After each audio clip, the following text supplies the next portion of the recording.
मैं ये जो बायस पढ़ी मैंने, इसको पढ़ने के बाद मैं अंदर से हिल गया कि भाई कहीं मैं भी तो वही कसीनो का वही कबूतर तो नहीं हूं जो बटन दबाया जा रहा है। ठीक है। क्यों? क्योंकि हम स्टॉक मार्केट में इन्वेस्ट करते हैं, स्टॉक मार्केट में कभी भी जो रिटर्न आते हैं तो वो लीनियर नहीं आते।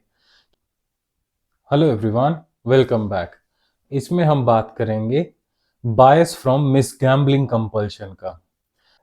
सो चार्ली मंगर जी बीएफ स्किनर का एक्सपेरिमेंट बताते हैं, जिनमें उन्होंने पिजन्स का इस्तेमाल किया। पिजन्स को बटन पुश करने के लिए दिया गया और पिजन्स ने एक अंतराल में वो बटन पुश किया, रिवॉर्ड पाया, बटन पुश किया, रिवॉर्ड पाया। इससे बीएफ स्किनर ने पाया कि अगर कोई काम करता है पिजन और उसको ठीक अंतराल में रिवॉर्ड मिलता है, तो उस पिजन को उस बटन दबाने में इंटरेस्ट चला जाता है। ठीक है।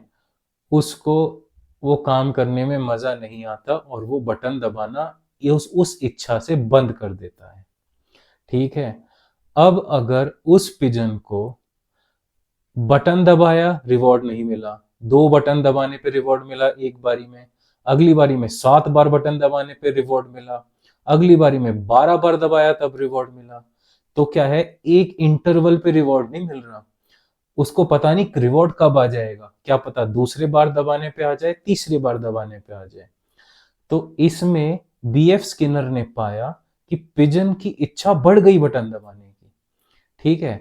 तो उसको पिजन को उस गेम में इंटरेस्टेड रखने के लिए क्या करना था, उनको बस रिवॉर्ड को रेगुलर अंतराल में ना देके कभी भी देना था।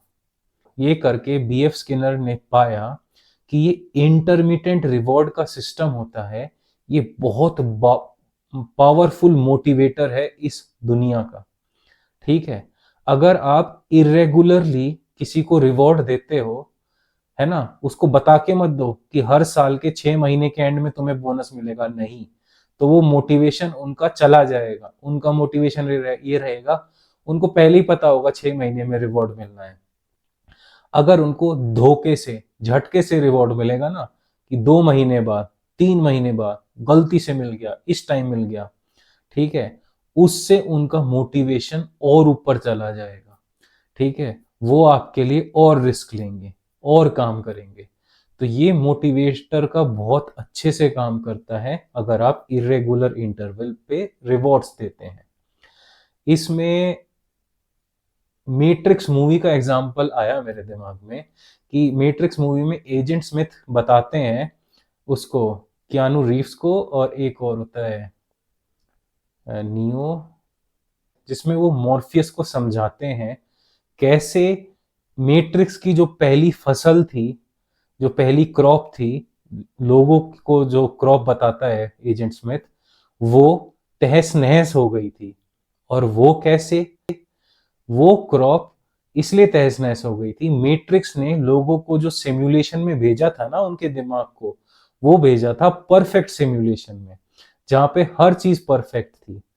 तो मैट्रिक्स ने पाया कि लोगों का दिमाग उनको बार बार उठा रहा था, उठ जाओ उठ जाओ, ठीक है, कि ये तो सपने में हो, उठ जाओ। तो इससे मैट्रिक्स ने पाया कि जो कि लोगों को चाहिए मिजरी और सफरिंग। मिजरी में लोग बाग खुश रहते हैं, लोगों को सब कुछ मिल जाए तो वो खुश नहीं रहते। तो मैट्रिक्स ने जो अगली फसल बनाई सिमुलेशन के लिए लोगों की, तो उसमें उसने लोगों को कुछ को ज्यादा रईस बनाया, कुछ को गरीब बनाया। ठीक है। उनके बीच में अंतर डाला, कुछ को मिजरी दी, है ना, कुछ को इतनी हैप्पीनेस दी कि उनको भी सफरिंग होती है। ठीक है। तो रईसों को भी सफरिंग दी और गरीबों को भी सफरिंग दी। इससे क्या है, लोग बागों को और दिलचस्पी रही, तो उनके दिमाग ने उनको जगाया नहीं और सिमुलेशन में उनका काम चलता रहा। तो ये चीज एक बात पे पॉइंट करती है कि ह्यूमन बीइंग्स को सफरिंग और मिजरी पसंद है। इसलिए बीएफ स्किनर कहते हैं, अब इस बायस का नाम है बायस फ्रॉम मिस गैम्बलिंग कंपल्शन। अब गैम्बलिंग कैसे आती है, कभी आपने देखा होगा, सुना होगा कसीनो में जो भी जाता है जुआ खेलने के लिए, वो कभी भी अपने जीते हुए पैसे को बाहर निकाल के नहीं ला सकता, ठीक है, या बाहर निकाल के नहीं ला पाता। उसको हजार चीजें दिख जाती हैं, यहाँ गैम्बलिंग करी, यहाँ कर लो, यहाँ नहीं तो यहाँ कर लो, यहाँ नहीं तो यहाँ कर लो। इससे, इस गैम्बलिंग कंपल्शन से कसीनो को फायदा होता है और उस आदमी को नुकसान होता है। अब ये कैसे? आपने कसीनो में देखा होगा, स्लॉट मशीन्स होती हैं जिसको ऐसे खींचते हैं या बटन दबाते हैं और उसमें तीन तीन पिक्चर आती हैं, ठीक है। अगर तीनों एक ही प्रकार की हुई तो आप जीत जाते हो। इसलिए कभी भी देखा होगा, जो भी हारते हैं, ज्यादातर हारना ही होता है उसमें, उसमें लोग बाग सिक्का डालते हैं, अपना पैसा डालते हैं, और वो मशीन आती है, एक पिक्चर सेम आई, दूसरी पिक्चर सेम आई, पर तीसरी पिक्चर अलग आई। तो इसमें लोगों का दिमाग क्या करता है, अरे यार मैं तो नियरली मिस कर गया रिवॉर्ड को। तो वो क्या करता है, वो दोबारा से गैम्बलिंग करने की आदत पड़ती है। अरे दोबारा से, नहीं नहीं अब मैं करूंगा ना तो अब मैं रिवॉर्ड पक्का जीतूंगा।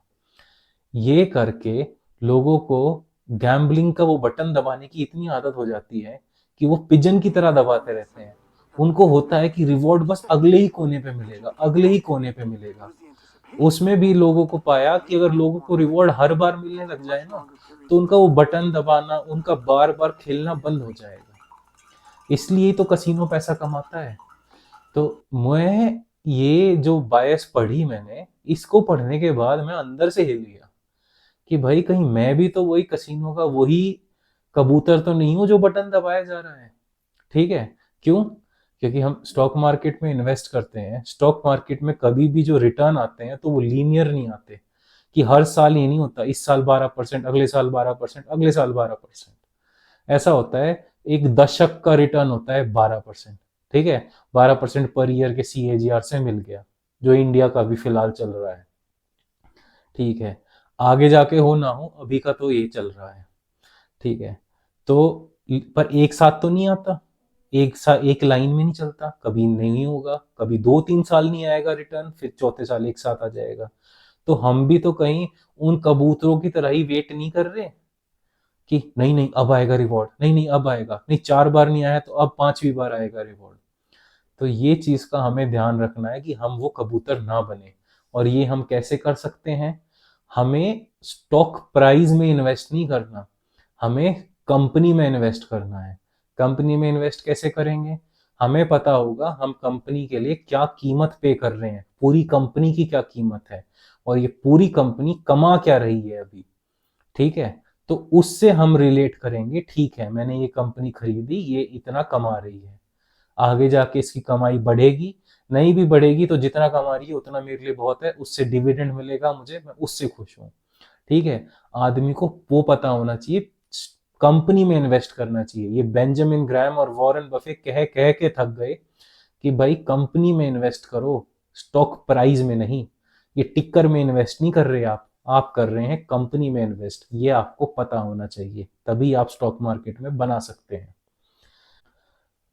अब मैं खुद के लिए कैसे बात कर सकता हूँ कि मिस गैम्बलिंग कंपल्शन मुझे कैसे इफेक्ट कर सकता है स्टॉक मार्केट में। अभी क्या है, मेरे पास कोई रियल लाइफ एग्जांपल तो है नहीं, क्योंकि इतना 5 साल की जर्नी में इतना नहीं होता। 10 साल की जर्नी के बाद ही पता चलेगा कि क्या है क्या नहीं, ठीक है। लॉन्ग टर्म इन्वेस्टमेंट का इतना एक्सपीरियंस है नहीं अभी, ठीक है। तो इसके लिए मैं अगर अपने फ्यूचर के बारे में सोचूं, तो फ्यूचर में मिस गैम्बलिंग कंपल्शन मुझे कैसे इफेक्ट कर सकता है। मैं अपने आप को मानता हूं कि मैं लॉन्ग टर्म इन्वेस्टर हूं। लॉन्ग टर्म इन्वेस्टर का मतलब, मैंने इन्वेस्ट करा एक कंपनी में, तो मुझे चाहिए उससे 10x रिटर्न। इसके लिए मैं 10 साल वेट करने के लिए तैयार हूं, मैं 15 साल वेट करने के लिए तैयार हूं, ठीक है। अब वो कंपनी जब भी मुझे 10x रिटर्न देती है तो वो मेरा टारगेट रहेगा 10x रिटर्न, ठीक है। अब उसके बाद मिस गैम्बलिंग कंपल्शन मुझे तब कैसे इफेक्ट कर सकता है? अब मैं 10x रिटर्न जैसे ही मिल जाता है, अब मैं सोचूंगा यार ये कंपनी तो अभी भी अच्छा कर रही है, क्या पता और 10x दे दे। तो ऐसा करता हूँ, मैं इसको रहने देता हूँ, ठीक है। अब वो कंपनी ने जब मुझे 10x रिटर्न दे दिया, क्या पता 5 साल में दे दिया 10x रिटर्न, ठीक है। अब मैं क्या करूंगा, नहीं नहीं ये तो 100x हो जाएगी, तो मैं क्या करूंगा, उसको वैसे ही छोड़ दूंगा। अब क्या पता वो कंपनी उसके बाद आधी हो जाए।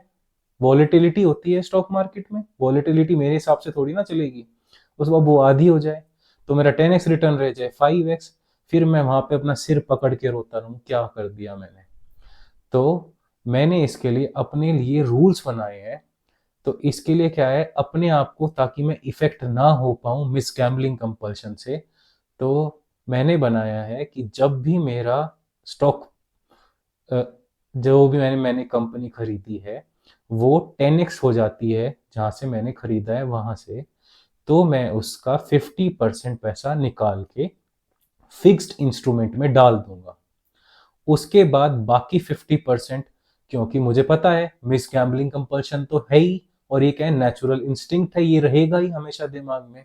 तो बाकी 50% मेरा बढ़ता रहे, ऊपर जाए, अगला 10x हो या ना भी हो, उसका आधा भी हो जाए, मेरे दिमाग में क्या रहेगा कि मैंने अपना 50% निकाल लिया है और वो फिक्स इंस्ट्रूमेंट में है कि कहीं भी हो जाए, कुछ रिटर्न देगा नहीं भी देगा तो उससे तो कम होगा नहीं।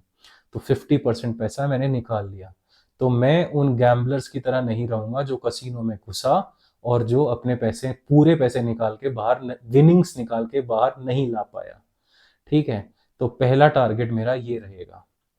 इसके लिए मैंने पाया कि ये क्या है, मिस गैम्बलिंग कंपल्शन ना, ये रहेगा, और इस ये मुझे पूरा इफेक्ट ना करे, इसके लिए मुझे सिर्फ अपने जो रूल्स बना रखे हैं, मैंने जिन रूल्स को मानकर उस इन्वेस्टमेंट में एंट्री ली है, मुझे उन रूल्स को ही फॉलो करना है उस इन्वेस्टमेंट के एंड में।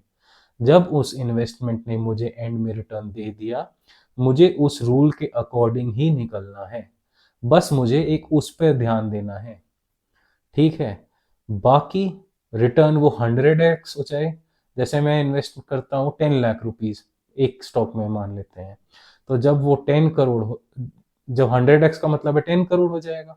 ठीक है, अब 10 करोड़ के लिए मैं वेट करूंगा, वो 10 लाख से 1 करोड़ हो गया, उसके बाद आधा हो गया, तो मैं इतनी वॉलेटिलिटी मुझे झेलने की जरूरत नहीं है।